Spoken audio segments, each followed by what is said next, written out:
But from the moment they enter the clinic, every decision about food and calories is taken away from them. I've always been very clear since I opened Rhodes Farm that there was one thing that was never negotiable here, and that was when you eat and what you eat and how much you eat. And these children are here because they have a life-threatening illness. People die, children die unfortunately from starvation when they have this life-threatening illness. Lunch! During their stay, they have to eat an average of 2,500 calories a day. All the meals are eaten in 2 kitchens, the brown or the blue. In the blue kitchen, the children are trusted to eat responsibly, while in the brown they are constantly watched by the staff. They must eat everything put in front of them, from chips to chocolate. The rules of coming to the table at any mealtime are cardigans off, jumpers off, sleeves rolled up and hair tied back, because they'll use it to wipe food into their hair. Long fingernails is used to hide chocolate and scrape any sort of food into the fingernails even. And if we see that happening, then we usually give a warning and we'll ask them to either eat what they've dropped, and if they don't want to do that, then we'll replace it with another piece of equal size. It's to break the cycle of continually trying to skank food. Natasha is in the brown kitchen. Fish and chips with its high fat content is the most dreaded meal of the week. Meal times are very sort of heated, and the staff just make it really hard for you. I'm generally quite a slow eater, and I always have been, really. And they're telling you, you know, so many amounts of chews before you swallow it, and it's just like they're telling you what to eat, how to eat, when to eat. You know, you're struggling enough as it is, and they're telling you 2 more minutes. Anna has cream, doesn't she? They're allowed 25 minutes to eat lunch, and there's an added deterrent for anyone thinking of refusing the food. Ultimately, there does come a point when somebody is flatly refusing to eat and they are really below weight, they need food, and we will tube feed them. Parents have signed consent form, but it is a last resort. We very rarely have to use it, but we will and have used it if necessary. Like, I got tubed 9 times because I wouldn't give up. They got like a tube, and like it goes from your nose to your stomach. They feed you like full fat, like cream and chocolate spread and peanut butter and all horrible things. Like, then they liquidize it like in the blender, like as a tube mix, put it down the tube. If I've done something wrong, I just think, oh my God, they're gonna tube me, because I just get so scared of it now.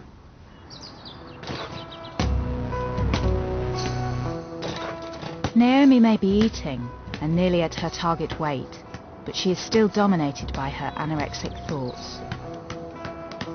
Like, my ideal weight is like 4 stone, and I know that like when I got to 4 stone I'd want to be less than that, but it's just like that is what I want to reach at the moment.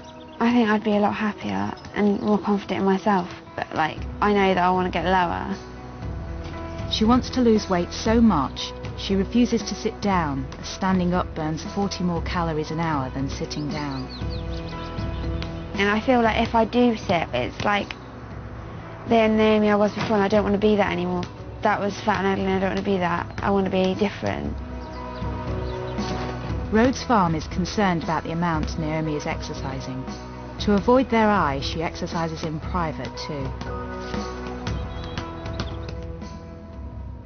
I do them in all different spaces. Like, I just walk from like here to like there, like just continuously walking back, or I'd just go downstairs and run downstairs and come back up again for no reason. I practically just stand up and exercise until I go to bed, really. I go to sleep at like 10 to 12 and then wake up at 4 o'clock in the morning and do the same thing.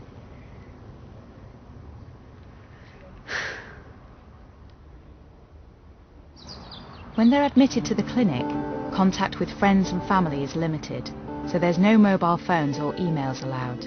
They can send and receive letters and have 2 scheduled phone calls to their parents each week. Just because I'm not happy all the time, it doesn't mean that I'm completely fucked in the head. Are you going to meet me yet? And if they're doing well, they can have 1 half-hour phone call from a friend. I hate her so much. You can go to hell for all I care.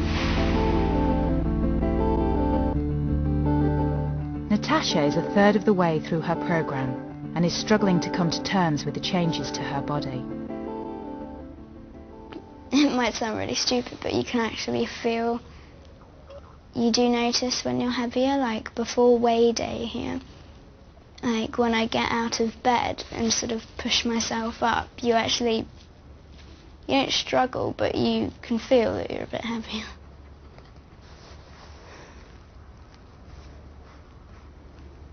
Honestly, I don't actually really want to change in my head. I still want to lose weight. I still want to be thin. And I really have a strong feeling that it's not going to change, but we'll have to wait and see. Maybe the thoughts, if I got rid of the thoughts in my head, that would be getting rid of it. But I don't really want to, because they're the only things that, you know, it's something to sort of rely on when you need help or something.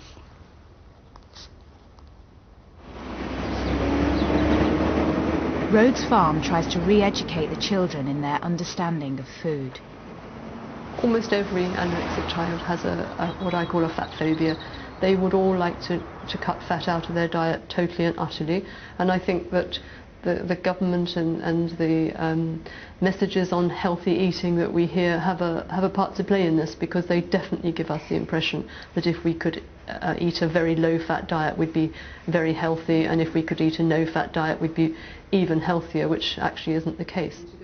During their stay, the girls have individual therapy, a key nurse to talk to, and group therapy every week. Today Dee's talking to them about why fat is actually crucial to a healthy diet. Somebody said to me yesterday, the food we eat here has a high percentage of fat. Well, it doesn't have a particularly high percentage of fat, but it probably has a higher percentage of fat than you people would choose to eat normally, but it's not higher than normal people eat. They go to all sorts of extremes to avoid fat. They will squeeze the butter out of their muffins in the morning so it runs down their arm. We've even had a child who refused to feed her horse with a linseed oil cake because she was frightened that the fat was going to go through her skin and make her fat. We should be eating about 30% of our diet as fat. And I know a lot of you read how people should be on low-fat diets. Well, a low-fat diet in terms of the government and their health drive is 30% fat. That is a low-fat diet.